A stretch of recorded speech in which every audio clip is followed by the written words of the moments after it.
Guys, I'm gonna ask this once again. How many times do you talk to your family members or your friend? How long can it go without talking to each other? A week? A day? A month?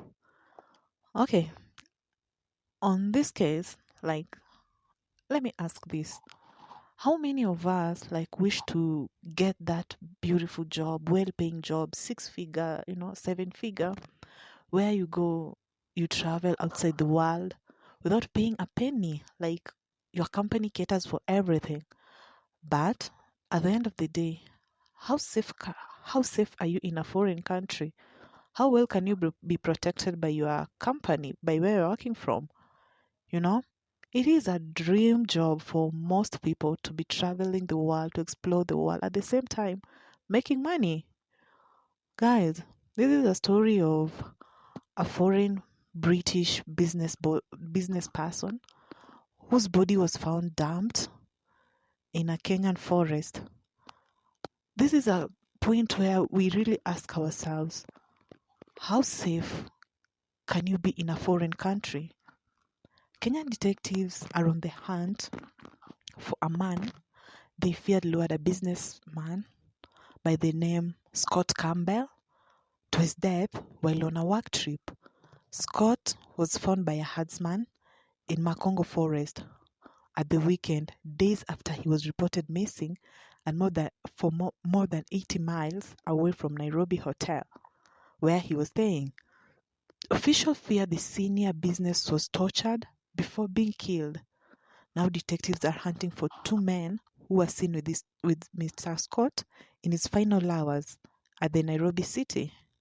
One of the men was captured on a security camera alongside Mr. Scott, and local media reported officers believe the suspect booked a taxi and then traveled with the businessman to a slum. The development comes as it emerged the forests were sorry guys. The officials where the body was found say that where the body was dumped is an official, like literally a place where bodies like criminals hide their crimes. Mr. Scott arrived in Kenya for a business work on February 15th, but the following evening, colleagues reported him missing and his body was found in Makongo Forest a week later. Newly released CCTV footage from the police said that he was dressed in shorts and a rugby jersey in the company of another man at around 4 on February 16th. Citizen TV, one of the local TV stations, have reported it is suspected that the man with Mr. Scott requested the taxi and took a ride with the businessman to the city.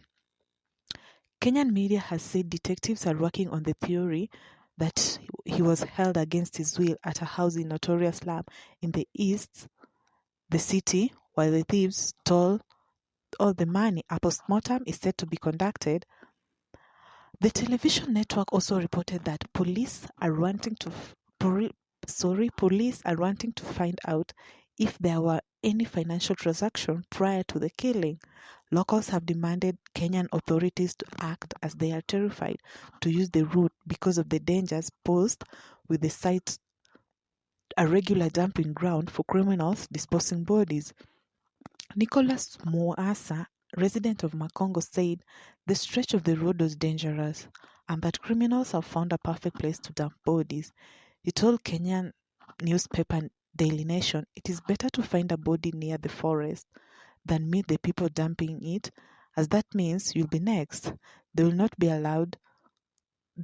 allow you to go after witnessing what they have done." Local traders Bernard Mwagangi, who told how he had seen bodies being found in the forest for over 7 years. This is not the first time body has been found. The fact that the stretch through the forest is deserted encourages criminals to throw bodies here. We do not feel safe. Mr. Mosa told local press, "Nighttime is scary. The dumping of bodies shows here that criminals know this area is not secured. We are afraid anything can happen to us. It is time the government end this." Thomas Maita, a local government administrator, said the injuries inflicted on Mr. Scott suggested that he appeared to have been tortured before killed.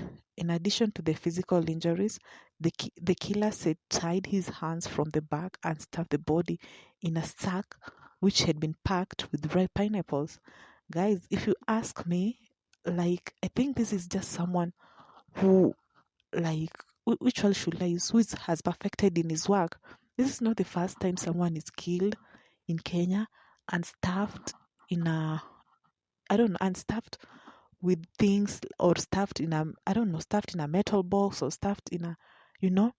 So this is someone whose idea, should I say idea? This is someone who's, has a criteria, or has a plan, or has a one method of killing people. I believe this is someone who has done this before, has killed people before, because this method is familiar. We've had bodies being found with this, like, literally the same method, tortured, then stuffed in something. Guys, one of the comments said, where were his friends? He didn't come to Kenya alone. The first news said he came with friends who will invest in this country. What happened? Another comment said, sasa huyu alifanya nini ndio auliwe surely?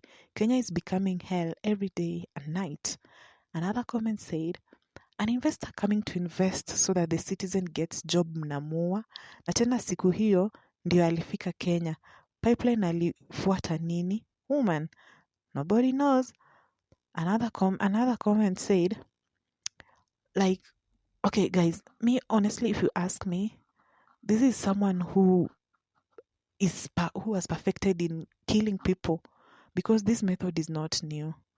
And there's no way someone can disappear from Nairobi to Machakos. That's a very long distance.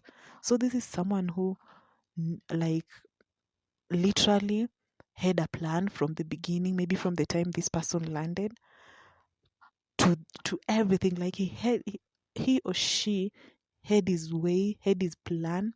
He was just waiting for the perfect time to use his plan. And I'm sorry to say this, but how safe are we in a foreign country? Be it Kenyan, be it a foreigner. Like, how safe are you in a foreign country? How safe are you? Guys, let's take care and let's watch each other. Take care, guys. See you in the next one. My name is Shamuden. Don't forget to subscribe, like, and comment. Bye.